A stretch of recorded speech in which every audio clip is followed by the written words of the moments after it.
Хай. За өнөөдрийн бичлэгээр болохоор би удахгүй 25 хүрэх байгаа. Тэгээд сар гарны дараа тэгээд зүгээр ингээд дотроо ингээд бодоо тэгээд 25 хүрэх чинь. Тэгээд миний хувьд ингээд 25 нас гингод ингээд амар юм яг жихнээсээ ингээд том болж байгаа юм шиг мэдрэмж төрөөд байгаа хгүй юу. Тэгээд одоо өдийг хүртэл ингээд юу сурч авсан юм болоо гэдгээ ер нь жоохон өчтөр ингээд эргцүүлж ингээд бодож сууж агаад ингээд ерөнхийдөө сурсан юмнуудаа ингээд гоё хуваалцъя гэж бодлоо. Тэгээд энэ нэг юм ямар ч зөвлөгөө өдр бол биш, зүгээр л би ингээд хувьдаа юу мэдэж авсан сурснаа бичлэг олгож үлдээе гэж бодлоо. Тэгээд би ингээд падн дээрээ ингээд нэг хитэн юм бол бичсэн. Нийтдээ яг хувааж үзвэл нийтдээ нэг юм 8 төрлийн юм байгаа. Тэгээд хаваалцъя гэж бодлоо. Энэ бичлэгийг ингээд зүгээр ингээд гоё нүрэ будж авах та ч юм уу те, эсвэл гэрээ цэвэрлж авах та ч юм уу ингээд ганцаараа хахтаа ингээд ингээд ямар нэг юм сонсмор санагддаг. Яг ингээд тэр үедээ ингээд хажуудаа ингээд сонсвол бас зүгээр юм болоо гэж бодож байна. Би бас ганцаараа байхдаа ер нь жоохон юм зүгээр ингээд хүний яриа сонсоод байж ах ер нь бол дуртай. За хаваалцъя. За ер нь бол хамгийн түрүүнд гэвэл хүнийг таньж сурсан болов гэж бодож байна. Гэхдээ яг энэ ч ер нь нэлээд хэцүүлтэй. Тэгэл танд сурсан болов гэхээр бас ингээл хүнийг жоохон танд сураагүй байдаггүй бол байдаг. Гэхдээ ерөнхийдөө бол за энэ хүн жоохон онцгүй хүн юм байна. Ингээд надтай бол ер нь бол тохиролцохгүй хүн юм байна гэдэг бол ерөнхийдөө бол гадралдаг болсон. Тэгээд өөрийгөө ямар хүнтэй тохирдог эсвэл тохирдоггүй гэдгээ мэддэг болсон байна. Тэгээд хүнтэй яаж харьцахаа бас мэддэг болсон тодорхой хэмжээнд. Тэгээд ямар ч хүнтэй ингээд надад ингээд таалагдахгүй ч байсан ингээд тэр хүнтэй ингээд ээлдгээр ингээд харьцаад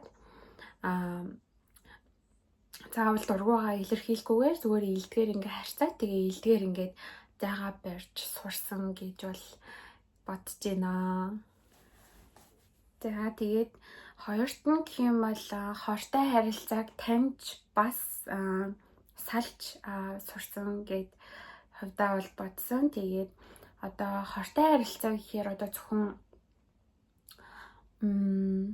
хосын харилцаа биш. Тэгээд найз нөхдийн харилцаа байж болно. Одоо хүн хоорондын харилцаа одоо бүгд орж байгаа шүү дээ.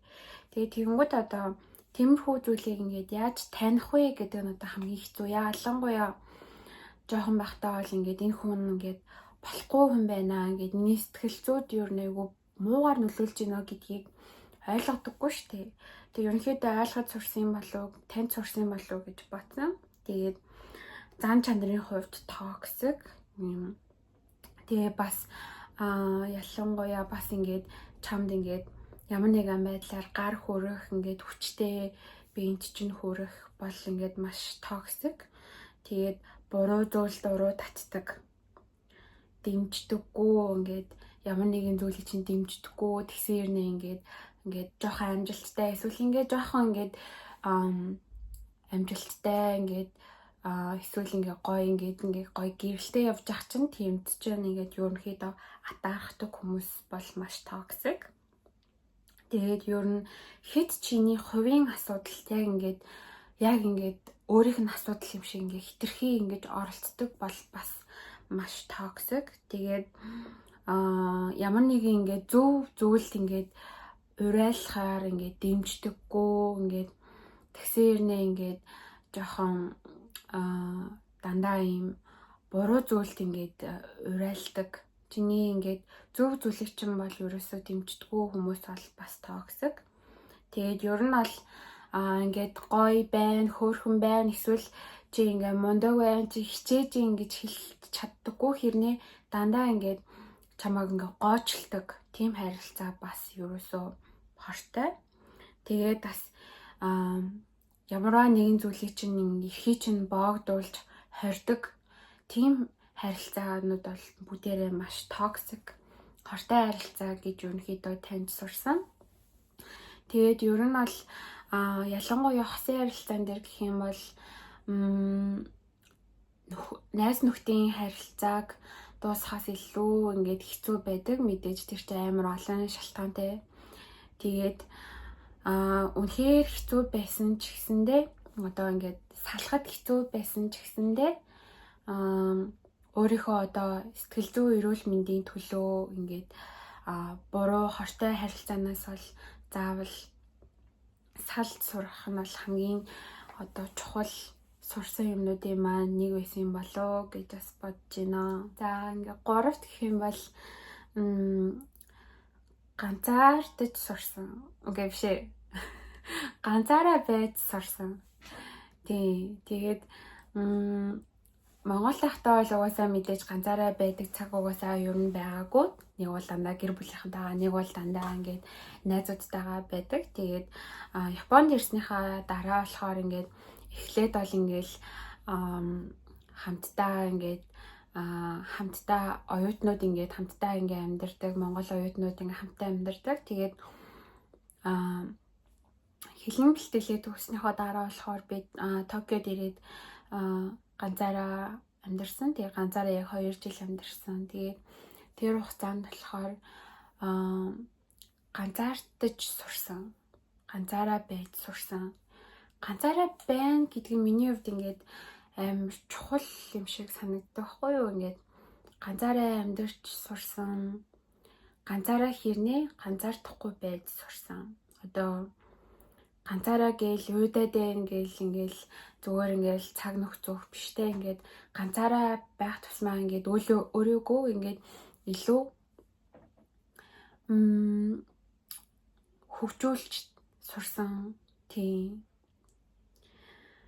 Хоббигоо хөгжүүлсэн. Тэгээд бас ингээд айгүй их ингээд альва зүйлээ ингээд айгүй тийм гоё эргцүүлж тунгааж сурсан гэж бас бодож байна. Ганцаараа байснаар. За тэгээд дөрөвт нь болохоор эрүүл мэндэд анхаарч сурсан. Тэгээд үүнд болохоор сэтгэлийн болон биеийн эрүүл мэнд хоёулаа орж байгаа. Одоо ер нь бол ингээд одоо ингээд ботхоор ингээд байцгээл ингээд миний ингээд бие өвдөд идэг гэсэн үе байсан байхгүй юу? Тэгээд одоо ботхоор тэр үе болохоор би угаасаа л амар сэтгэл зүгээрээ амар юм гимтсэн. Сэтгэл зүйн байна ингээд нэлээд доошоо унтсан. Эсвэл ингээд харилцаа ингээд хүмүүстэй ингээд хоорондоо ямар нэгэн харилцааны асуудалтай ч юм уу тий. Яг тийм сэтгэл зүйн хэцүү байсан үед яг миний бие ингээд дагаад өвдчихдөг байсан байхгүй юу?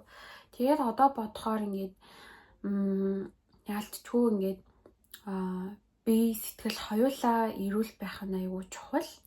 Тийм. Зөвхөн биеийн эрүүл мэндийг анхаарад байж бас болохгүй. Ингээд өөрийнхөө сэтгэл зүйн эрүүл мэндэд бас нэлээд анхаарах хэрэгтэй байна гэдгийг бас сурсан.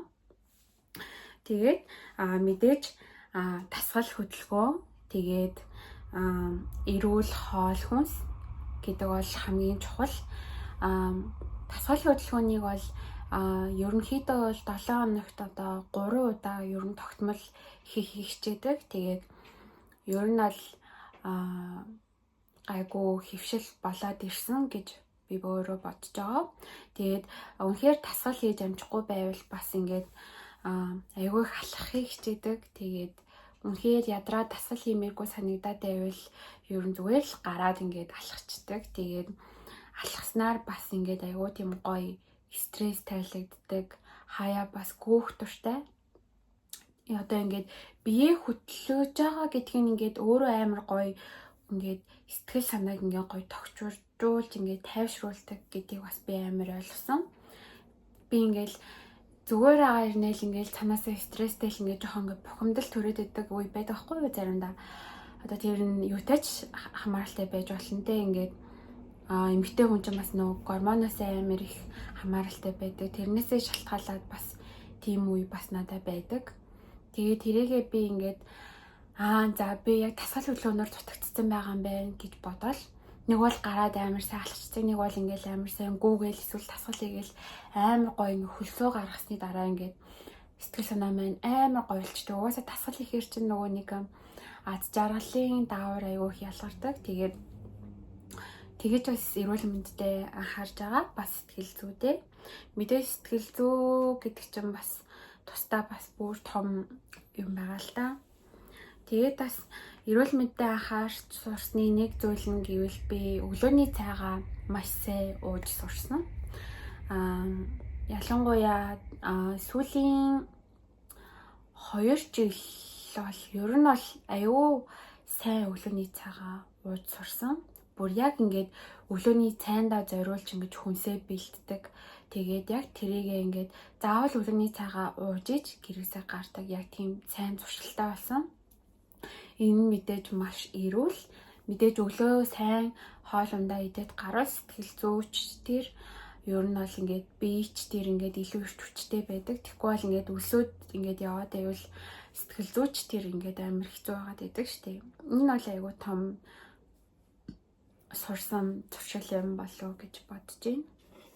Тэгээд дараачийн зүйл гэвэл ер нь бол маш чухал энэ болохоор мөнгөний хэрэглээ гэж байгаа санхүү. Тэгээд энэ дээр болохоор яг мэдээж ингээд одоо хүртэл ингээд жоохон сурч чадаагүй юмуд бол зөндөө байгаа. Гэхдээ яг одоогийн байдлаар ингээд сурсан мэдсэн зүйлээ ингээд бодоод оруулсан байна. Тэгээд үнэхээр чухал зүйлдээ бол мөнгийг зарцуулж сурсан гэж бодож байна.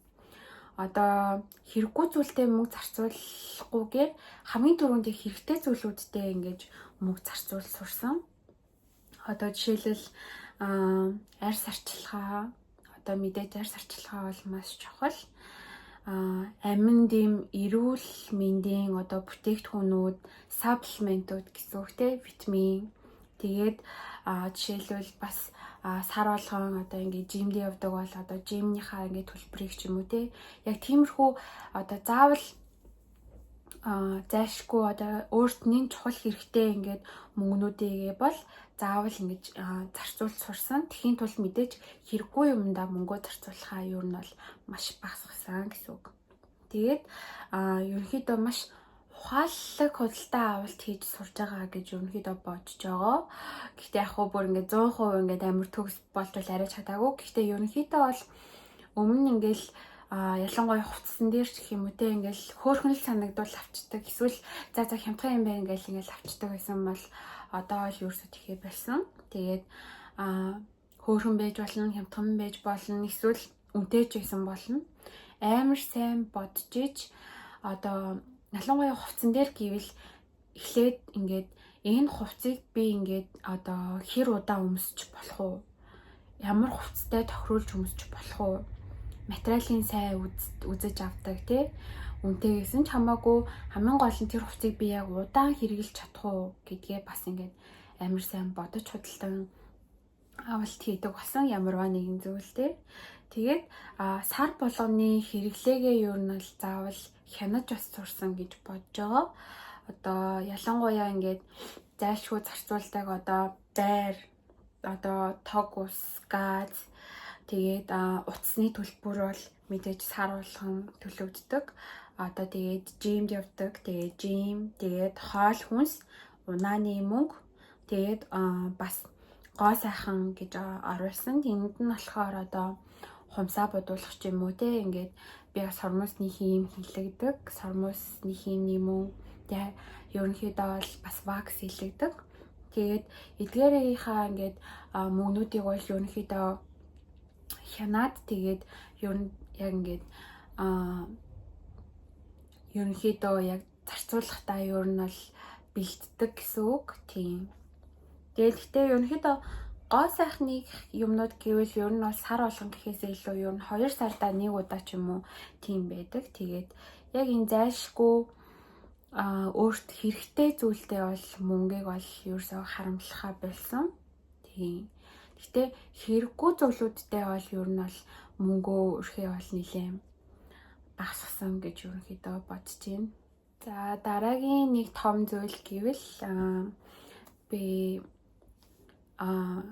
сэтгэл зүйдээ анхаарах гэж оруулсан. Тэгээд энэ нь болохоор бүр хамгийн ер нь бол чухал зүйлүүдийн маань нэг, хамгийн ингээд ойлгож авсан зүйлүүдийн маань нэг гэж бас хэлж болно.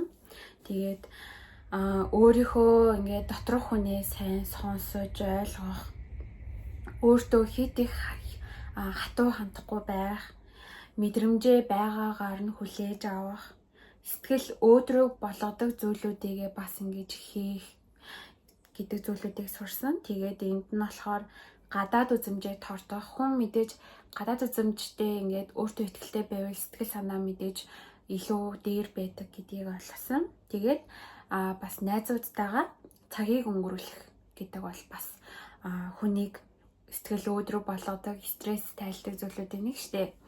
Иймэрхүү зүйлүүд бол ингээд үнэхээр чухал, бүр ингээд зайлшгүй хийх ёстой зүйлүүдийн нэг гэж бодож байгаа.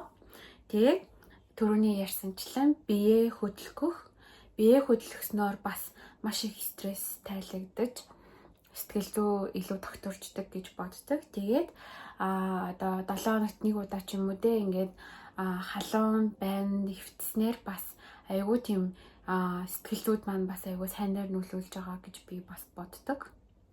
За дараагийн сурсан зүйл нь гэх юм бол төлөвлөж сурсан гэж бодож байна.